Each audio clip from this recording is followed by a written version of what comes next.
Welcome to Performance Around the Clock, where we explore the latest research on how to keep our body and mind at our peak physical, emotional, and intellectual performance around the clock. I am your host, Professor Satchin Panda at the Salk Institute, La Jolla, California. On this podcast, we'll talk to leading scientists, clinicians, coaches, and policymakers about human performance.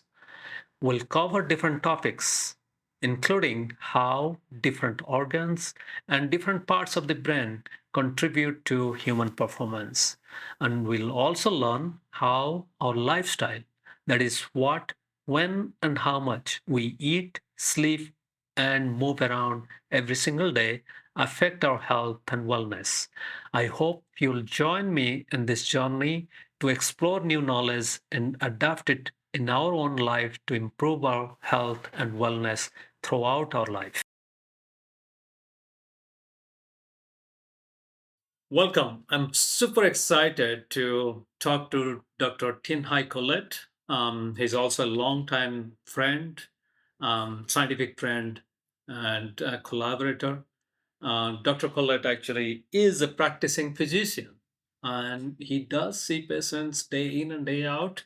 And he works at the Geneva University Hospital in Geneva, right? Yes, that's right.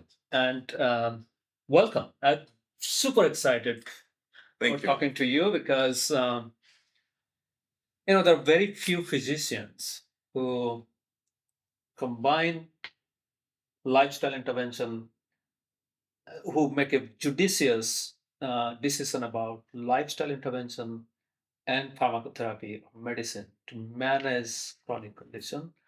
But much more important, you are one of very few physicians who actually think about circadian rhythm, meal timing, Mhm. and while checking your patients and also making advice. So that way, I'm super excited. So welcome, and can you tell us like how was your journey into medicine, and then how did you get interested in circadian rhythm?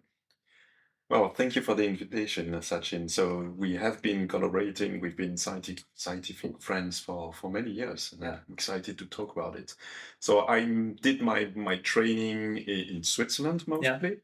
I've spent many years doing in med school. Then I studied internal medicine, and then I wanted to go further in nutrition and metabolism. So that's why I decided to go towards endocrinology and diabetes specialty training. So I did it as a clinician, Yeah. but then I always had a strong interest in research and applying epidemiology and clinical research tools. First of all, to go further with research, but then also to help out my patients. And then I started research actually in another field in epidemiology related to thyroid diseases. And then I got interested in obesity as a clinician because we have so many patients with overweight or obesity in all countries around the world. And then I got interested, first of all, in genetic forms of obesity and then bariatric surgery. And then we focused mainly on medication or surgery to help people with overweight and obesity. But then we tended at that time to let lifestyle interventions, food intake, physical activity to the side. And I thought as a clinician that was very interesting and very important for our patients. And that's why I focused then on that. And then it was just a matter of chance. I got involved in a sleep study. That's the only sleep study I did actually when I was in the UK. Yeah. I got So involved. you did your medical training in UK. Which where in UK? So I was in Cambridge. So you were in Cambridge. Yes, yes. So I was in the team of Steve O'Reilly and Yes. Sada Faruqi. Yeah. And then that's when I learned all about the genetic forms of obesity.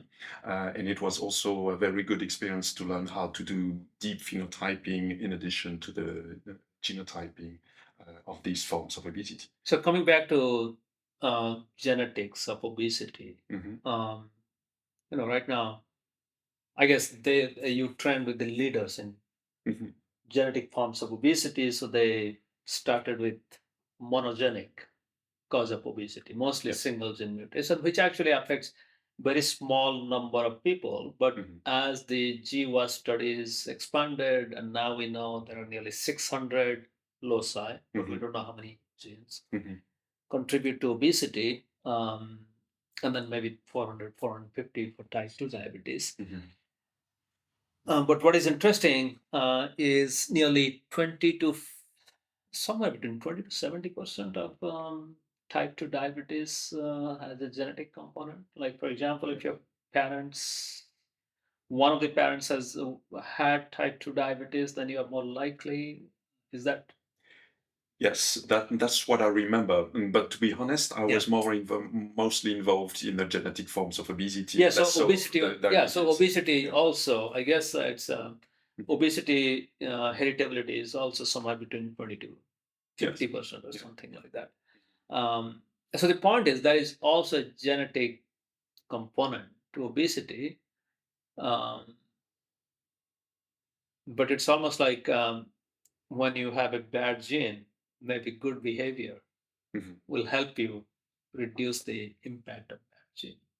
So Is that? in a way, yes. So Yeah. so when they have the very rare and Yes, strong those are forms small. of Yeah. monogenic obesity, and then in this case they need treatment. Mm-hmm. Although treatment is very scarce and targets only specific forms. Um, and then in this case, lifestyle interventions are May not not work. enough. Yeah. Mhm. But then during this time in the UK, I was very lucky to get involved in those very interesting studies about genetic forms of obesity. But we also had a study about sleep. Hmm. So that's when I got interested in I the see. circadian rhythms world and sleep. Although I'm not a sleep specialist, I think sleep is very important for our everyday life and Yeah. also, of course, for our patients and everybody around the world. And then I had the chance to work on this sleep study in healthy volunteers. And then after that, I got interested in the circadian rhythms and then the role of the circadian rhythms in metabolism. And that's more or less the time I got to know you. And at that time, there was this this key paper by you and your colleague Shulgil, and then you showed that instead of the 3 meals a day we've all learned about, breakfast, lunch, and dinner, and then sometimes a few snacks here and there, in real life, that's not what happens. No. Because in your study, your landmark study of 156 people around San Diego, you showed that people eat nearly for the whole day. Yeah. 50% of people are eating more than 7 meals and snacks, and there are some Exactly. people that are eating 10, 12 times. Exactly. So that made me realize, and also talking with Yeah, yeah, patients and people around us in our family yeah, and all our friends, that made me realize we are in real life, we are far from the 3 meals a day structure. yeah. And I thought, oh, this could be a very interesting way to enter nutrition and nutritional studies to look not only at what we eat, but also when we eat it. But I guess you also, as you mentioned, you're an endocrinologist by Mhm. training, and almost every hormone, more or less, has a fluctuation between day and night. So Yes. all the hormones that affect our hunger, satiety, or the famous hormone insulin that helps absorb, manage glucose, that also has a rhythm. So maybe that might have also primed you to be a little curious about circadian rhythm. But of course, I know that many endocrinologists do not pay attention too much to circadian variation because clinically it's almost impossible to look at the 24 hours cycle in any hormone because there is no way you can Yeah. most patients. But at least this is kind of a interesting aspect that we know all these hormones cycle, but then it's almost impossible to figure out the daily fluctuation. Indeed, and that's going back to this sleep study. That's when I realized it, because I did. We followed protocols that are done in other units, and then we collected blood samples every 10 minutes with a 10 long minutes. line. Yeah, every 10 minutes. So how do you do these experiments? Means this is very curious because most people when they hear that, oh, this hormone goes up at night time and then this hormone spikes because some hormones spike, and then they always give us this curious eyes or kind of, I don't believe you. How can you measure this when somebody is sleeping? So it's very important for Yes. people to understand how you do these experiments. Yes. So I got to learn everything with the other colleagues who are much more expert than me in this field. But then we set up a venous cannula in the arm, either here or sometimes up there, so we could actually take blood without waking up somebody. You don't want to stick a needle every time, Yeah. of course, every 10 minutes, even less so. So we did this with a venous cannula, and then we had a long line coming through a little hole to the other room. So the healthy volunteer was sleeping in the room, and then I was on the other side of the wall, and then drawing blood every 10 minutes. Yeah. And you did not sleep. No, Okay. I didn't. In every 10 minutes. Yes. Wow. And then, but the blood can clot in this line, right? Yes, that's right. So we had a little contraption, and then we actually flushed the line every 10 minutes. Yeah. So it took me about 2 to 3 minutes to actually draw the blood, flush again, and then 8 minutes later you then draw again and flush and draw. And you did that for overnight. So it was only overnight. So it wasn't like they do in, let's say, at the University of Chicago, where they do it around the clock. Yeah. We did it only for, I think it was 6 or 7 hours overnight. So from 11 p.m., 11 midnight until the early morning. Yeah. So what are the hormones did you monitor? So we monitored cortisol. Yeah. The changes in TSH every 10 minutes. So this is the thyroid stimulating hormone. Exactly. Yeah. And then, if I remember correctly, but because that was a while ago, we also measured ghrelin. Oh, I see. So that's the appetite hormone. appetite. Yeah. Exactly. And we did this study, so it was mostly a sleep study. Yeah. So instead of most studies where they try to restrict sleep, usually you restrict, instead of, let's say, 7-8 hours of sleep, you get to sleep only 4 hours. Yeah. And then people will test whether your hunger, your appetite, your energy intake changes. We actually flipped it. Oh. And then we decided to, how did it work? So we gave the energy requirement in calories to people for 2 days. Yeah. And then we gave them 10% of the energy requirements. So they're fasting. They were nearly fasting. Yeah. And that got me interested in the fasting world as well. Yeah. And then we let them eat ad libitum.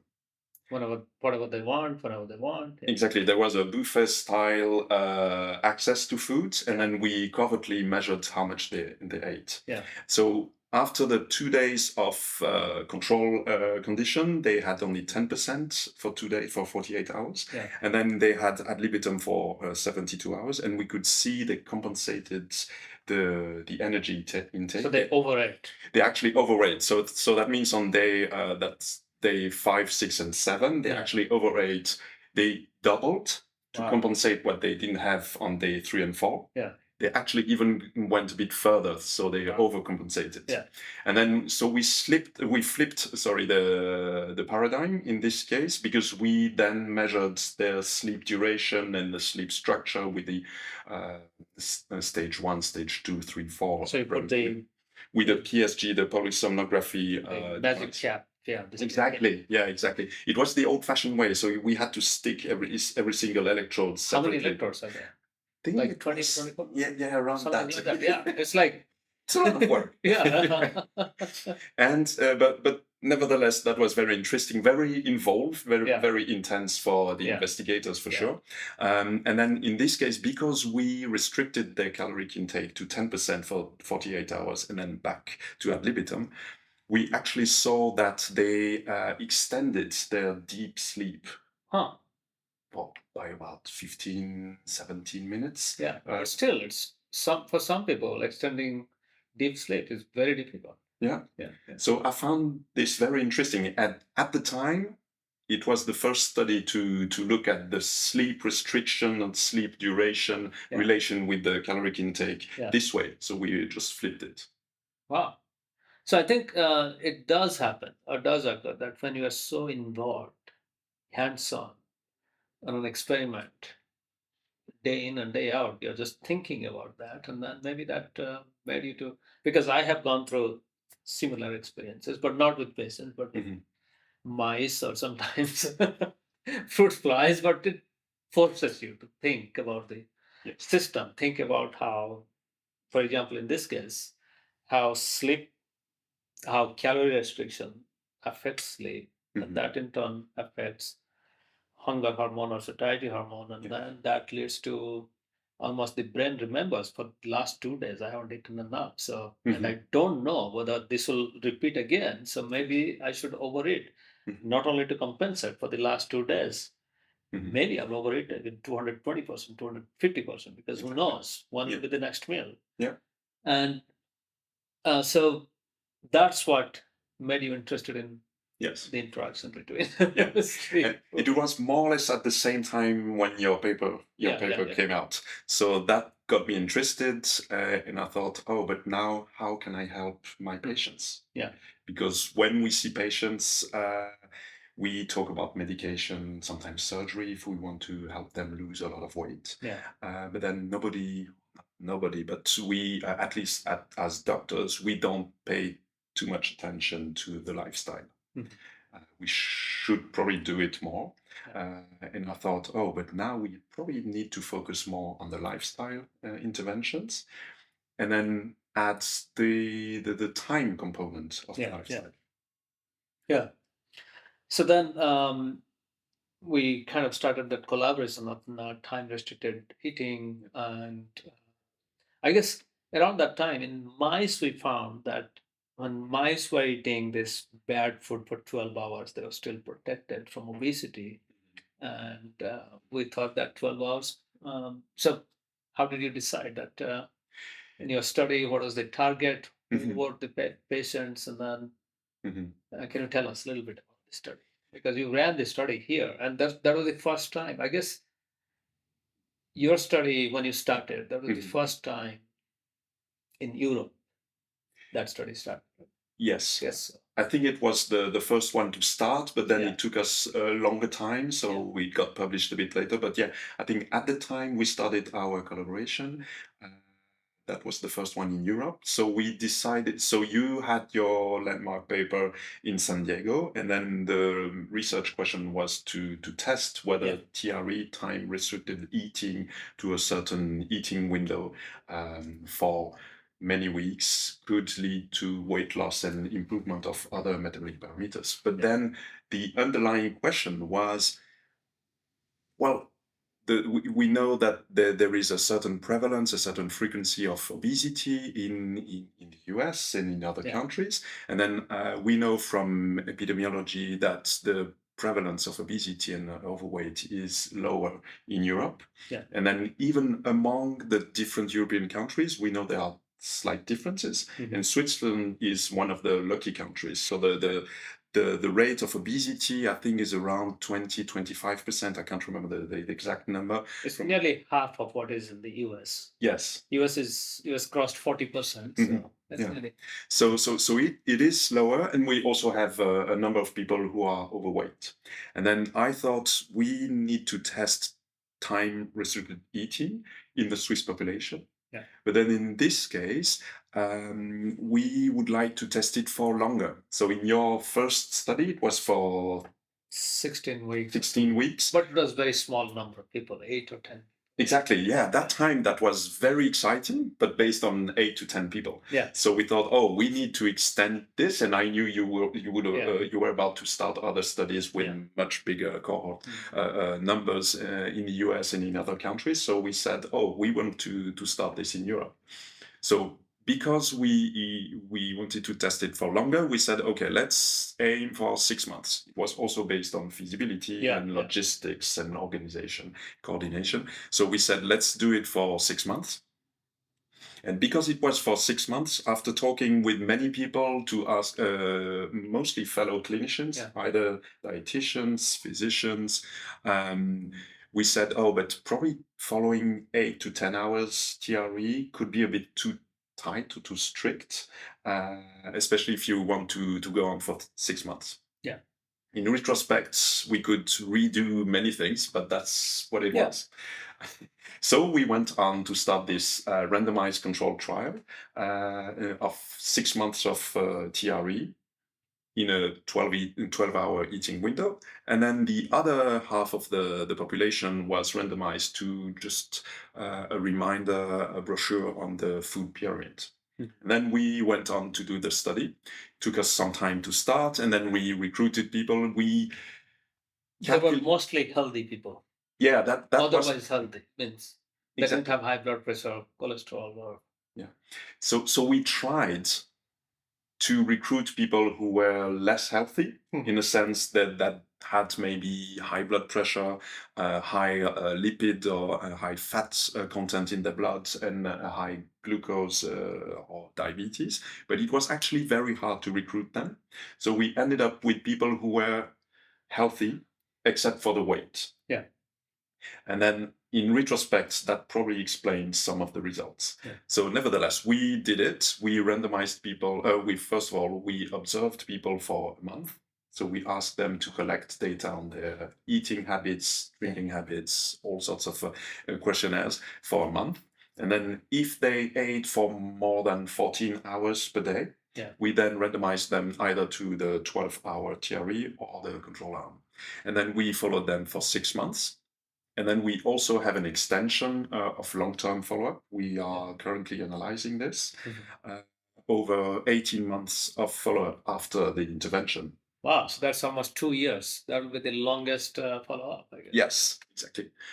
Well, COVID happened, so the long-term follow-up might be a bit difficult to analyze because of COVID and other things happening in the world. But we are currently analyzing it. But going back to the 6 months of intervention with the two arms, we analyzed it, and then we found that most people lost some weight, between 1 and 2, maybe 3% of their initial body weight, which is more or less in line with the other TRE studies, although it's slightly lower weight loss. But you're also starting, your average BMI was what? I think it was 27 something. Yeah, because all the other studies, they tend to recruit people who are obese, so BMI 30 or higher. So when you have a high BMI, then the delta, how much they lose, might be slightly more. Indeed. So that was one of the disappointments to in a scientific sense of the study. Nevertheless, because we had a relatively healthy population. But they lost 1 to 3% of their weight. And then some of them actually, that's very interesting, some of them lost even more weight. Some of them lost up to 10% of their body weight. Wow. But then some others, like in any study on nutrition, some others actually gained weight during the study. I suppose because you have different people from different backgrounds. Some people followed the intervention quite well, some didn't, others didn't. So we ended up with an average weight loss of 2-3% of the initial body weight. And then the biggest disappointment for me, scientifically speaking, is that the difference between the two groups wasn't significant. So on average, they lost 2% in one group and then 1% and change in the other group. So that was a disappointment. But the good news is that you can follow a 12-hour TRE for 6 months, which is, for me, a positive information for future studies. Yeah, so I guess two things. One is it's feasible. Yes. Because nobody complained. No one came back with a headache or adverse effect that you have to stop their intervention. And I guess the other one was, I mean, it's in retrospect. Of course, in retrospect, everything looks 2020. I guess as you and I discussed, maybe if they had gone through say 8 hours time restrict eating or 6 hours and then lost like 5 to 7% in the first 3 months or so, and then if they come back to 12 hours, will they sustain that weight loss? I think that's the biggest question. Like, okay, so if at 12 hours they're just losing a little bit of weight, but they can do it, then can you actually do more intense intervention in the beginning and then after they lose weight, they can sustain? Um, so did you measure anything else like blood pressure or cholesterol? We did. So we measured blood pressure. We didn't see any difference, any statistically significant difference between the two groups. But were they normal to begin with on an average? Or? Yeah, that's the thing. Again, it's a healthy population or healthier population than in other studies. So the blood pressure was more or less in the normal range to start with. Same for the lipids. And then But were there people with high blood pressure? Some people? just No, a few, maybe just a handful or even less than that. Okay. So we didn't see any difference in blood pressure from the start to the end of the study. Same for the lipids, and same for the glucose level. Yeah, so I guess what will be interesting in follow up, because this is something people always ask: if I am healthy, should I be doing time restricting? And it's really it's an interesting question, because if they do time restricting, even 12 hours, can they remain healthy for longer number of years? Because um, I see among my friends, my peers, since when I turned 50, I looked around and most of my peers back from India, means, that Southeast Asians, particularly Southeast Asian males, have very high risk for cardiometabolic disease. So most of my friends, most of my classmates and peers, they had at least one marker of metabolic syndrome. Either they were almost borderline or almost diagnosed type 2 diabetic, hypertension, high, and dyslipidemia. So then the question is, well, if I continue to do time restricting, then can I be drug free by the age of 50? Of course, I am drug free, but for an average person who is healthy in his 20s, 30s, or 40s, the question is, can they do this so that they remain drug free without any cardiometabolic complication when they turn 50? Or I typically say, those who have kids, for example, can you remain healthy until your kid goes to college or finishes college? Or then you can push the goalpost until your kid is married. You still want to push the goalpost and say, well, can you be healthy so that you don't have to worry about, but you can go and play with your grandchildren? So I guess, well, we don't know, but that'd be great. Yeah. So I guess those are the kind of questions we can also, means your background is epidemiology, so it will be interesting to go back and check. Um, of course, you see patients, you don't see too many healthy people. But then, that's true. If we go back and ask in a large cohort, people who consistently eat within a defined hours, whether 10, 11, or 12, and then do they remain healthy for a longer time? So I guess along that line, there are a few studies. For example, people who eat late, because the reason when people eat for a long time, they're not waking up very early and then eating. No. They're most likely starting, say, after waking up, even if they start at 6 or 7 a.m. If they're eating for more than 12 hours, then they're actually having late night dinner, late night snack. So then the question is, do people who eat late into the night, are they more likely to have metabolic disease? And I guess there are many studies coming out. What do you think? Yeah, there are many.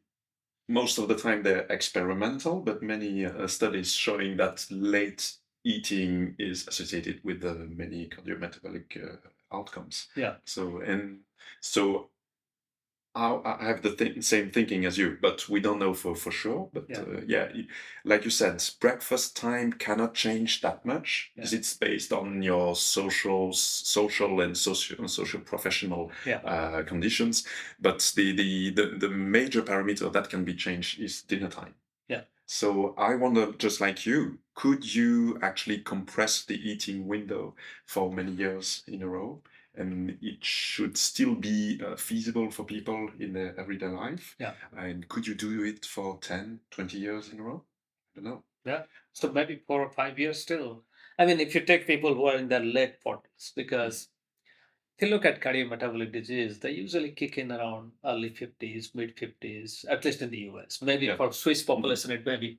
No, it's still around the age 50, 60. Around 50. So I guess that would be the ideal kind of cohort to see. Maybe we can find some epidemiologists who have access to this kind of cohort. That'd be great. Yeah. But having said that, when you talk with cardiologists, epidemiologists, they will tell you that the cardiovascular complications, although they actually happen, you see the myocardial infarction or the stroke or similar conditions appearing around the age 50 to 50 to 60. Actually, what happens in the arteries is much earlier. Yeah. So, but at least the lipid profile. Mm-hmm. They have dyslipidemia or abnormal lipid profile way much earlier. So then the question is, if people who have been following a very disciplined circadian discipline, are they more likely to maintain a normal lipid profile? I guess, of course, we cannot base on a cardiac event, at least lipid profile. But from going back to your study, what is really exciting for me personally was you took this challenge and went back and analyzed almost every single meal these people. How many people were in this study? So 200 something, and change. Okay, 200 people and at least 6 months of data, plus the running data of 1 month. Yes. So I don't think there is any nutrition paper that I can think of that actually analyzed meal by meal all of this over 7 months. So tell us a little bit about what you did and how what you found. Yeah. So to be honest, so it's 200 people in the observation or the run-in phase. It was about 50 people in the intervention phase. But still, it's a lot of people. So to start with, we looked at weight loss. And as I said before, it was a bit disappointing. So that's when we thought, but we need to dig deeper and try to understand why some people lost more weight than others. Maybe there are some subgroups, and that's why when we decided to go further with the analysis. So out of this 50 people in the intervention plus the 200 in the observation phase, we ended up with about 100,000 pictures. 100,000. Yes. So 100,000 pictures and the text annotation thanks to the My Ticking Clock infrastructure. So, like you said, no other study has tried to address the content of food out of 100,000 entries. So we needed a way to summarize it. Yeah. And we didn't want to spend 10 years on it. So we thought of different ways of classifying food. Many big epidemiological studies on nutrition have their own system, like the Enhance cohort in the US. We have the equivalent in Switzerland called Menu Switzerland. But then their classification system was mostly based on the food pyramid or the Mediterranean diet. Yeah. But it was still difficult to apply, especially on the 100,000 pictures. But I guess, again, those Enhance and the equivalent in Swiss, there is an army of nutritionists, dietitians, and people who are working on these records for many, many months or years together to means, for example, Enhance, even if the Enhance happens in 2022, we are not going to see the result for at least 18 months. Right? Yes. Yeah. Yeah.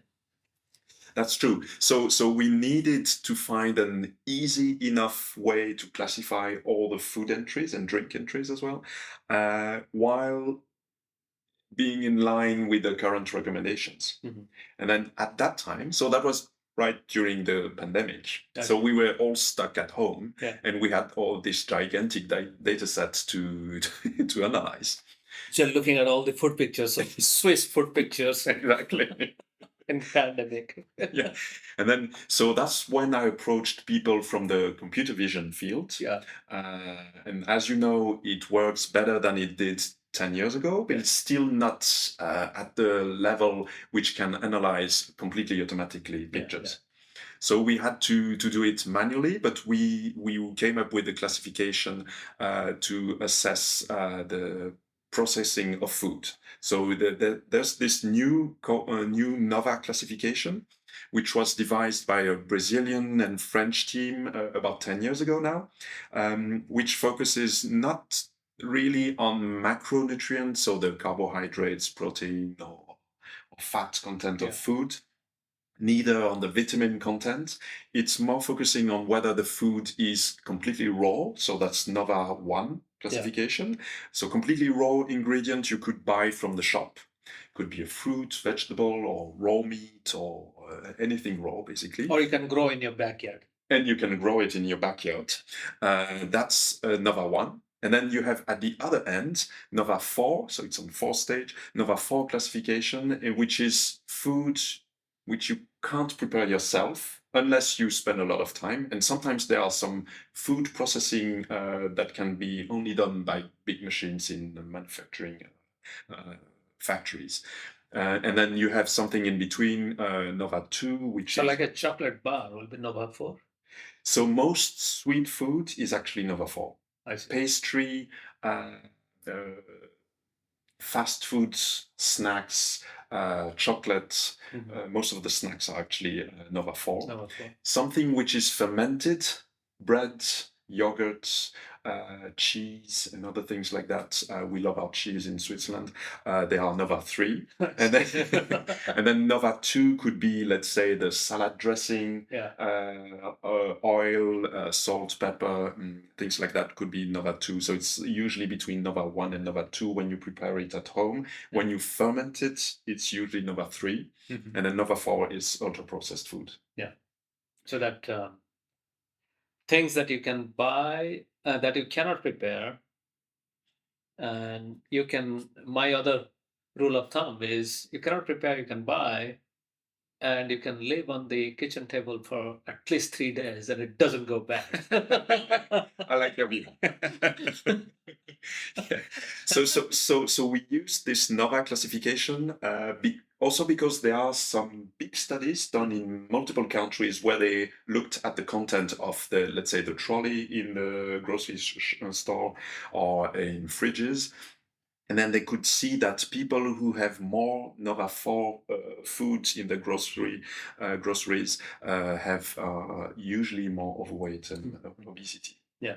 And that's based on big nutritional epidemiology studies across different countries. So there's also a nice study from NIH by Kevin Hall showing that for calorie by calorie, when people consume ultra-processed food, then they gain more weight or something along that line. So yes, exactly. So that's why NOVA 4 is something that you have to avoid, because even for calorie by calorie, they have adverse effect on health. Exactly. Yeah.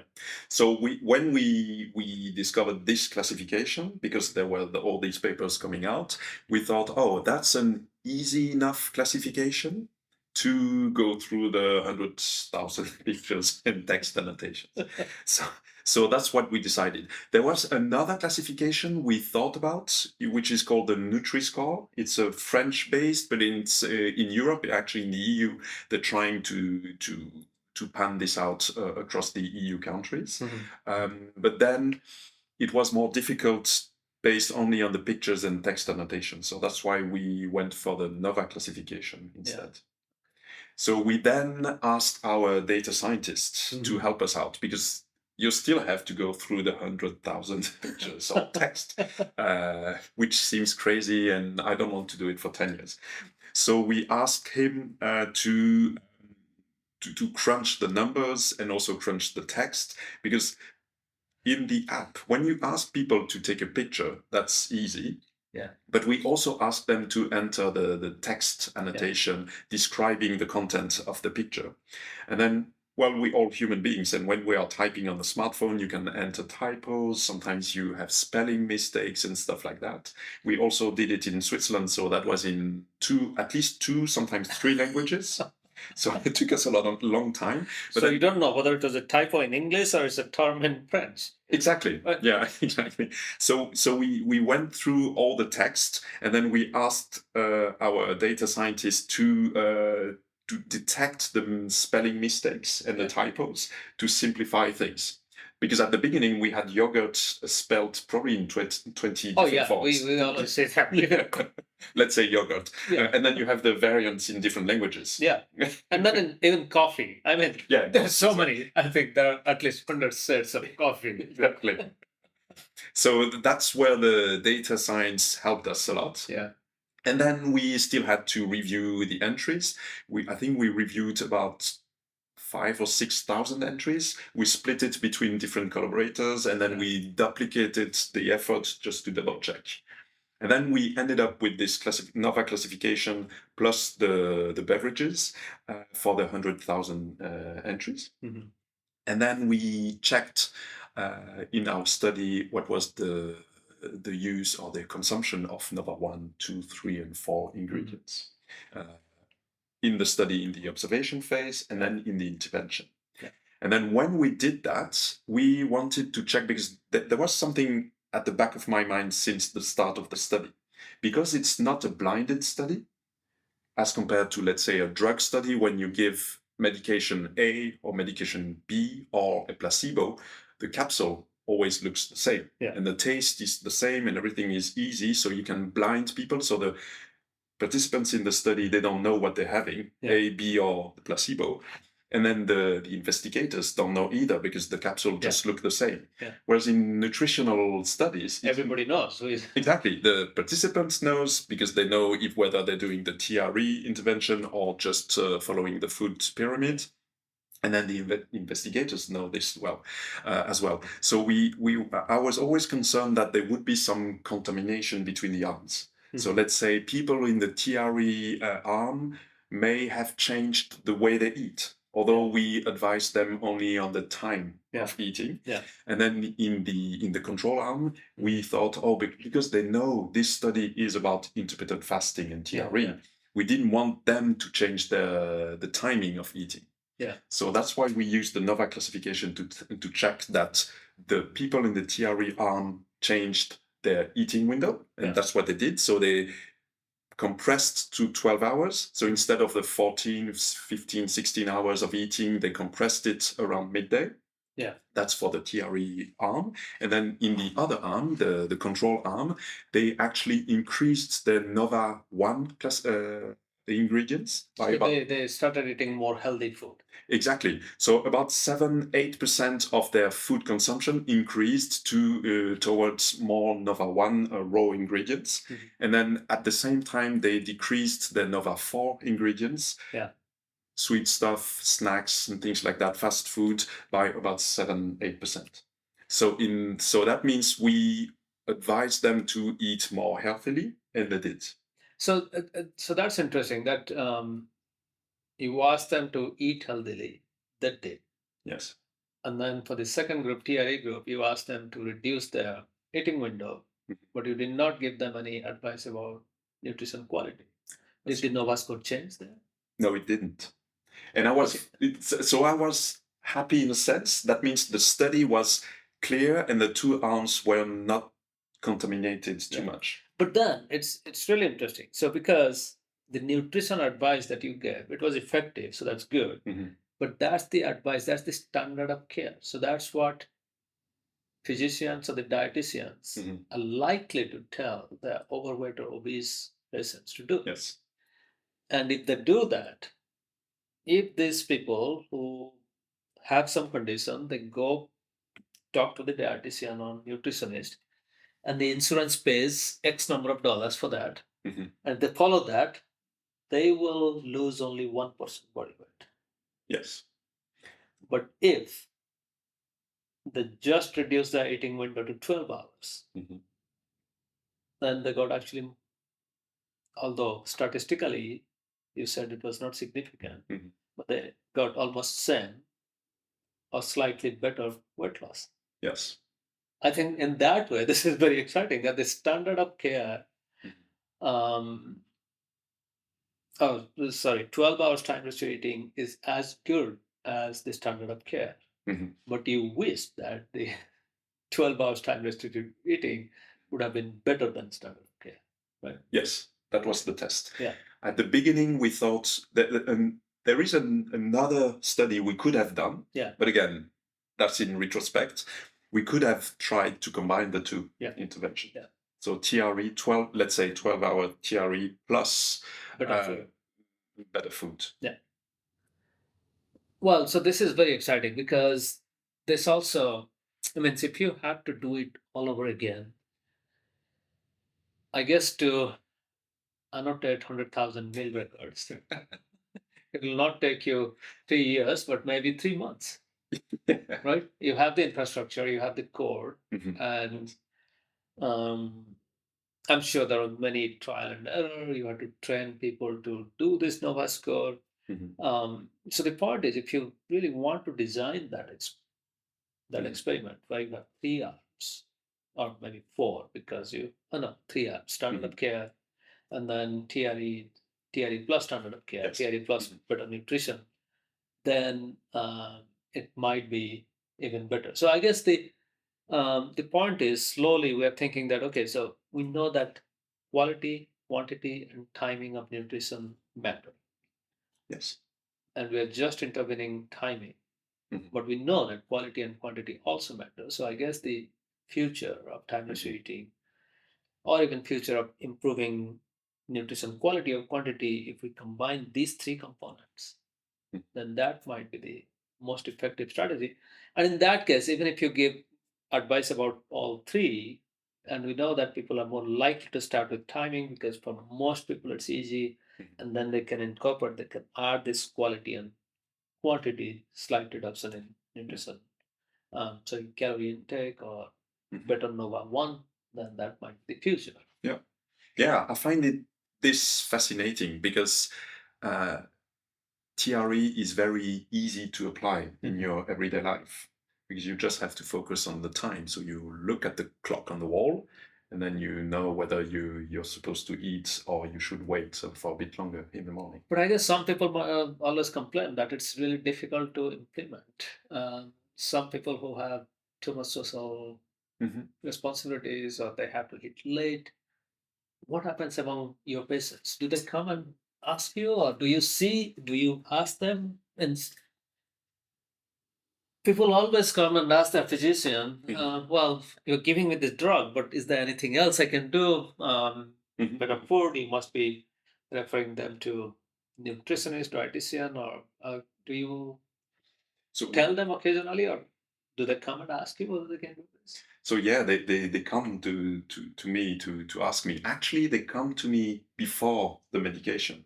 Oh. Because I sometimes see them after the medication has been started, but let's say they want to lose weight, they know there are some new drugs coming on the market to help them lose weight, but they cost a lot. Sometimes the insurance is not happy, doesn't cover it.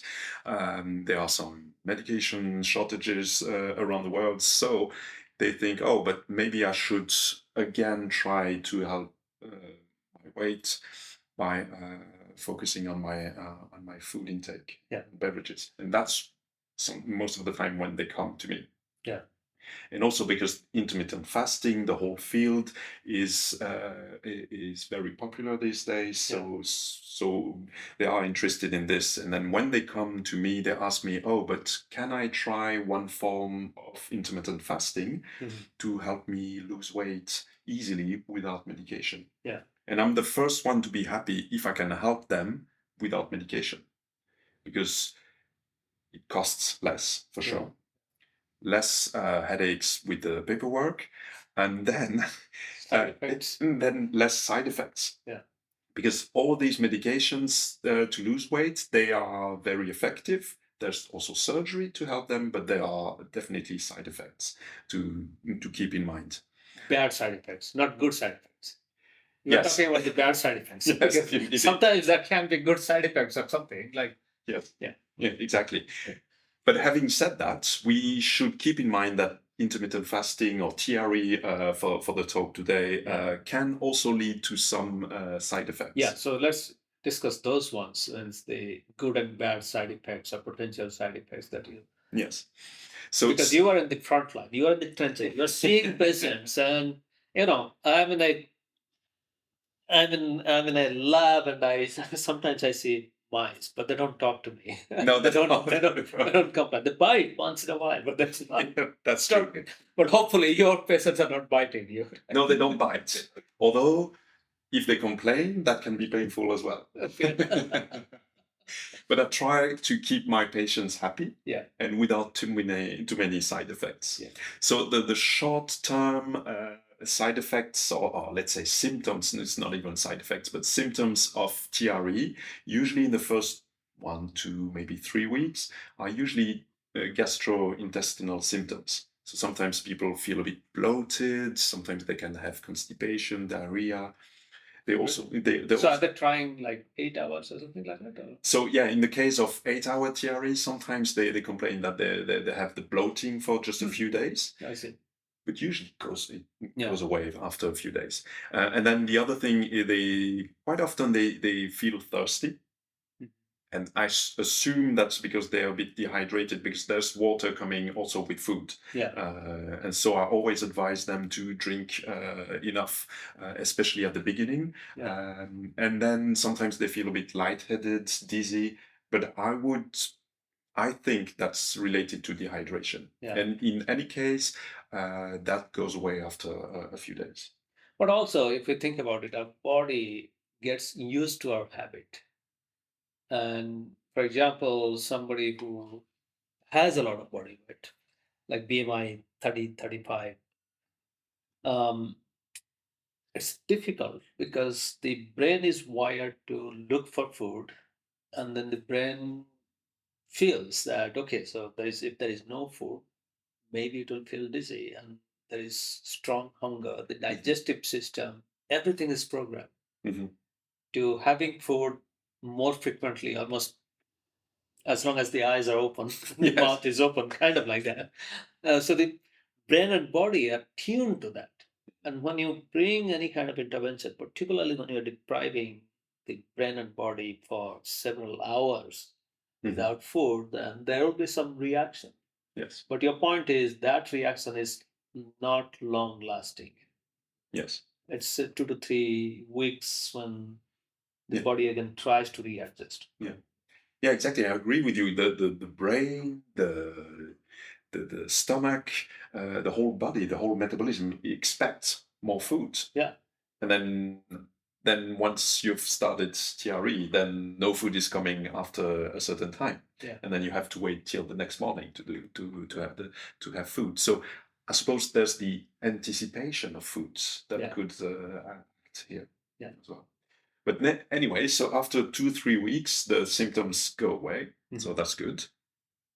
But then as a clinician, because when I'm a clinician, I also look after people who are at the other end of the spectrum, so with the malnutrition. Yeah. Because of different diseases, cancer, and things like that. They have a very low weight. So and I also see patients who are older. So I don't want them to lose muscle mass and bone mass. So now I make, by analogy, when I see patients who want to follow TRE or other forms of intermittent fasting, I know that they want to lose weight. But then I don't want them to lose weight too fast, because they might lose muscle mass, which is useful, much more useful than the fat tissue. And I also don't want them to lose too much bone mass. Yeah. Especially, let's say, in women after the menopause, or in elderly men, I don't want them to lose too much bone mass and muscle mass. Yeah. Mainly. Yeah, so actually you I had a recent paper showing that your TRE did not lead to any bone loss, right? Yes. Yeah. So that was very interesting. That was a secondary analysis by a very talented fellow in the team whose interest is mostly in the bone mass and bone density. Yeah. And then she asked me whether she could do a secondary analysis of the Swiss study. So we did that. And then once we looked at people who lost weight, even though keep in mind they didn't lose much weight because in this study they lost 1, 2, 3% of their initial body weight. But anyway, when they lost weight, if they were in the group with the food pyramids, the control intervention, their marker of bone resorption increased. And that's actually known from big epidemiological study that when people lose weight, they tend to lose bone mass, which is not good, especially when you have a low bone density. But with 12 hours. So bone resorption is loss of bone. Yes. So exactly. So sorry. So the bone is not is not inert at all. It's a dynamic tissue. So there is always an ongoing bone formation, so new bone mass, and then at the same time there's bone resorption, so little cells actually dissolving the bone. So it's a balance between the bone formation and bone resorption. And then as long as your balance between resorption and formation is at equilibrium, then you're good. Yeah. And then what happens, let's say in menopause, usually the resorption is increased as compared to the bone formation. So in the long run, you end up with less bone mass. So based on big studies, we know that when people lose weight with, let's say, caloric restriction and other forms of diets, they tend to lose muscle mass, which is not good in the long run, but also they lose bone mass. So in the case of the 12-hour TRE study, we wanted to see whether they also lost bone mass. And we were very happy to see that when they lost weight with the 12-hour TRE, actually there was, let me think, the marker of the bone resorption was not increased. Yeah. So in other words, if they lost weight with the standard approach, the bone resorption increased. So they lost a little bit of bone. They might have lost. They might have lost. Because we are not directly measuring the bone, but a marker of bone. Exactly. Yeah. And the study, the intervention was 6 months long. Yeah. So usually in the other studies, you need to follow people for 2-3 years to see an impact on the bone mass itself. Yeah. But then the markers of bone resorption are usually increased when you lose weight, but not with 12-hour TRE. Oh, so that's also interesting because it is. As you said, in many calorie restriction study, that's a big concern, and older individuals also they should not be.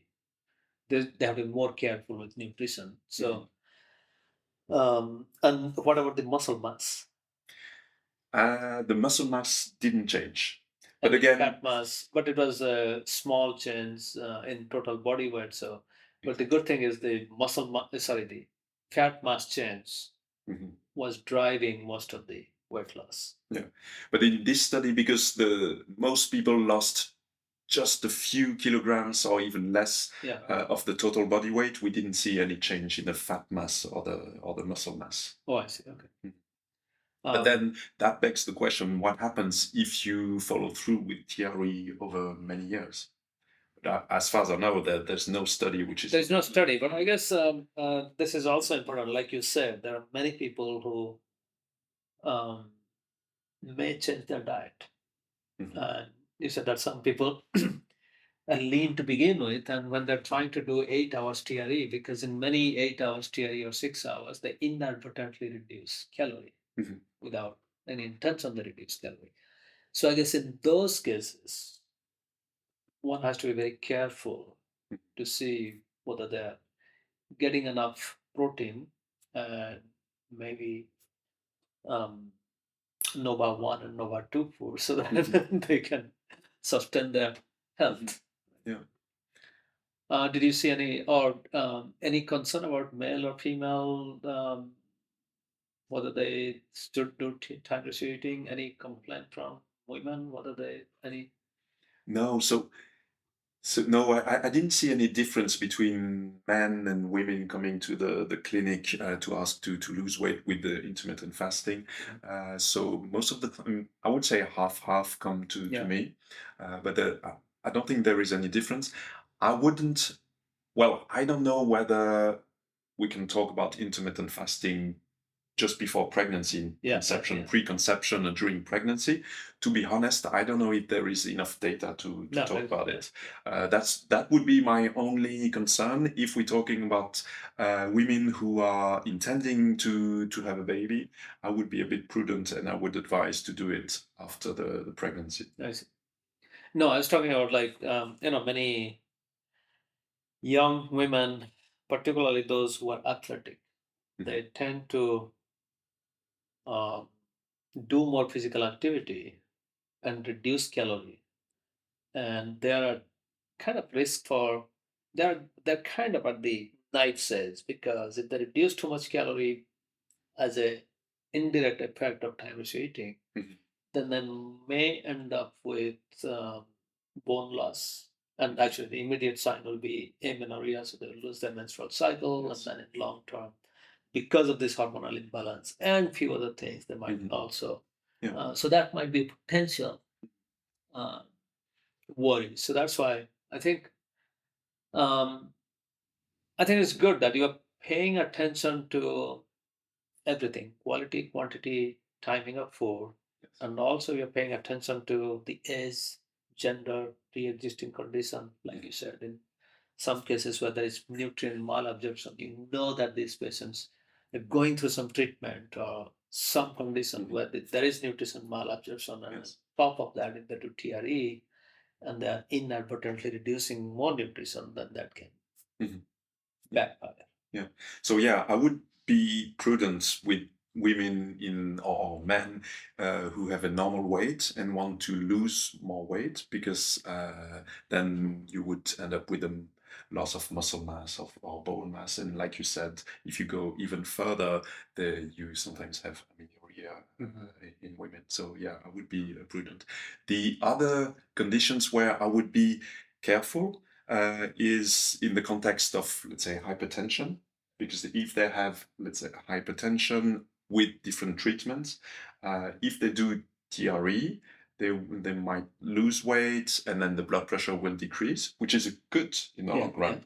But then in this case, I would always advise them to be careful with the blood pressure, ask their GP as well, because we might need to adapt the treatment for hypertension. Yeah. So what we're saying is, um, means as a physician, when you see patients, Mhm. they're coming up with two or three different conditions. They're not coming with only one condition, and some of them may be on medication. Mhm. So hypertension is very interesting because, as you know, in many time-restricting studies, I think blood pressure reduction is kind of universally now found Yes. in many cases. Mhm. That's actually quite impressive. I Yeah, mean, in the TRE studies, especially the more stringent yeah. TRE studies with 6 hours, 8 hours, the reduction of blood pressure is very strong. So that's clinically significant.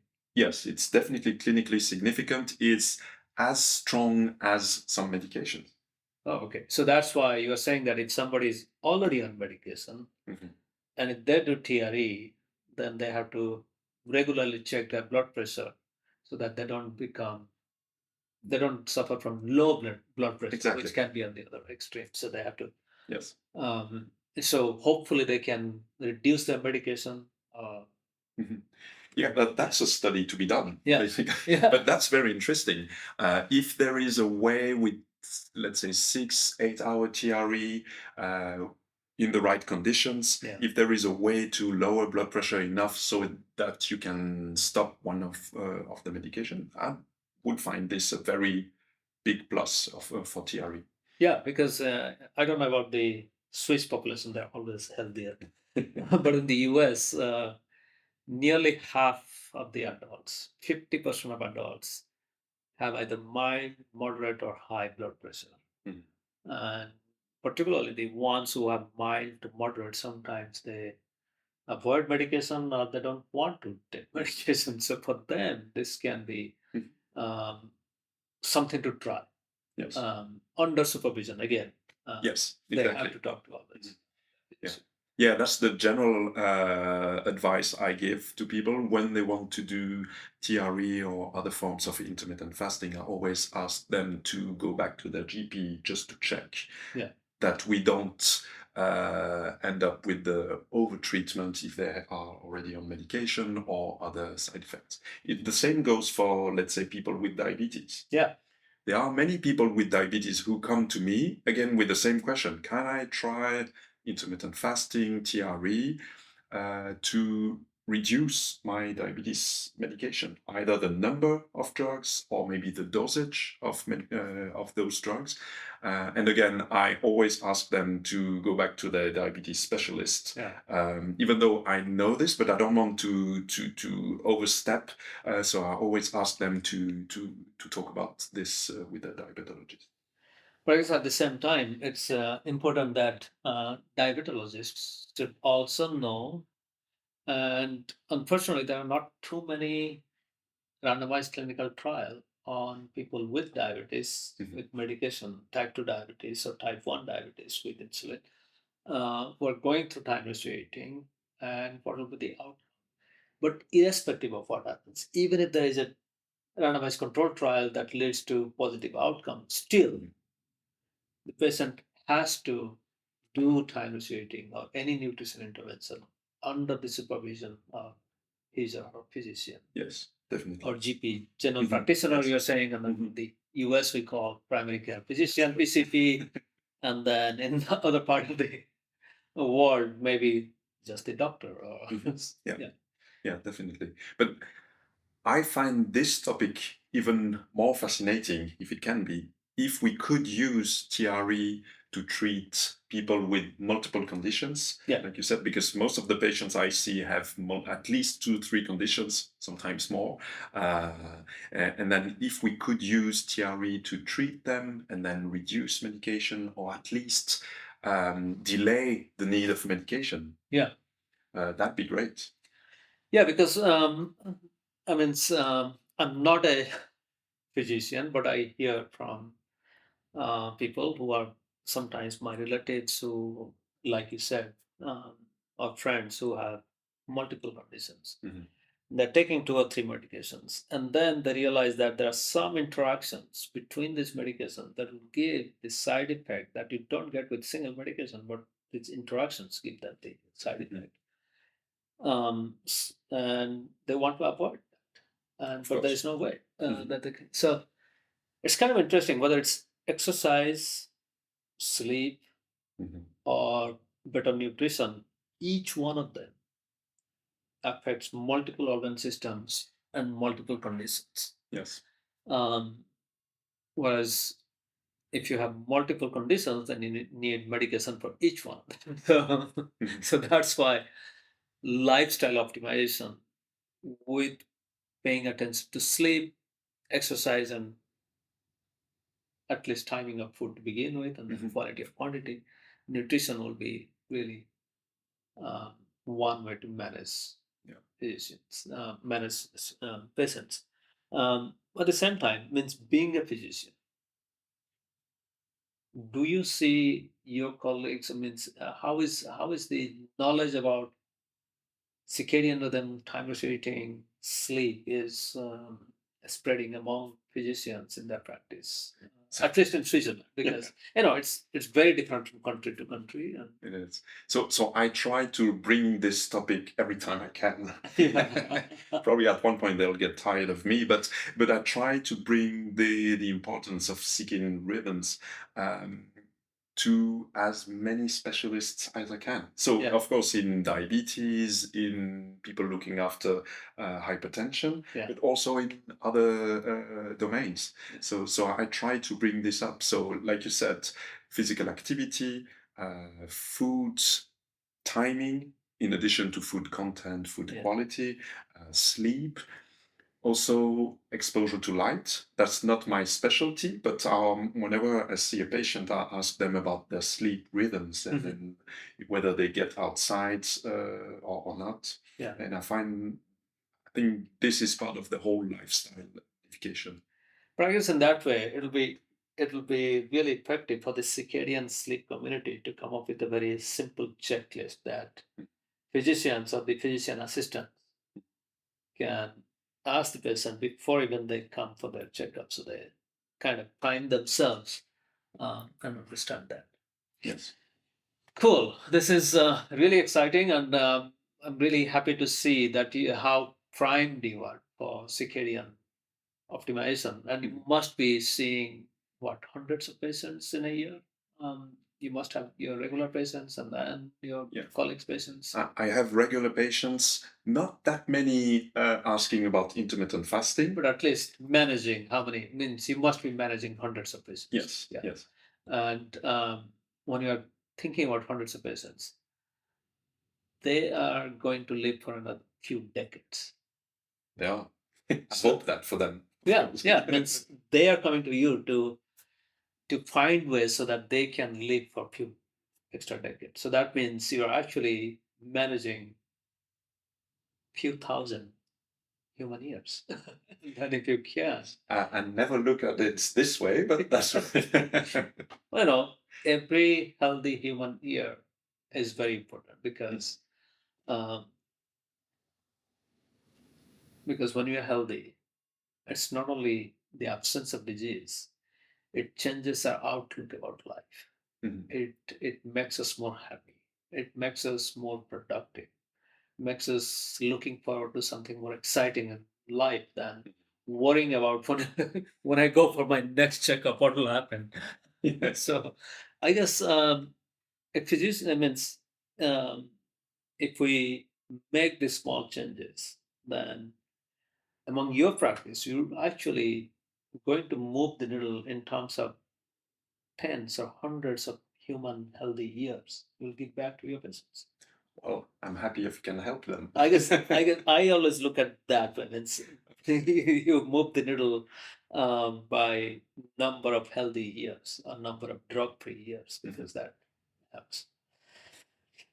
Okay. Very good. Thank you, Tinh-Hai. Thank you, Sachin, for the conversation. Yeah. I hope we can do it again in a few years' time with more data. Yeah, new data, or when something becomes standard of practice, or it'll be interesting to see whether you took the initiative. I must also tell all the audience that Dr. Tinh-Hai Collet actually a few years ago he took the initiative to bring together physicians, scientists, policymakers, and also caregivers, then industry partners all together to spread the science of circadian rhythm, what can be practiced in clinic or by care providers, and how new products can even come out of industry, and how those can be implemented in public policy.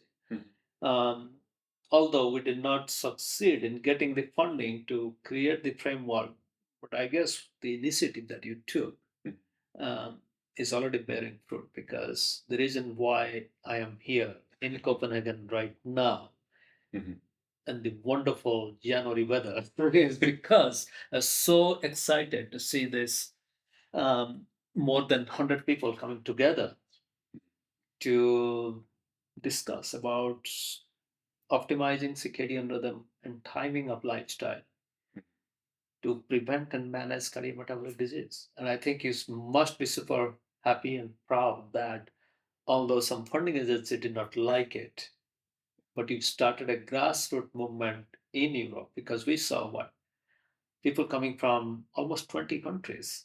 Today, yeah. Yes. They were there.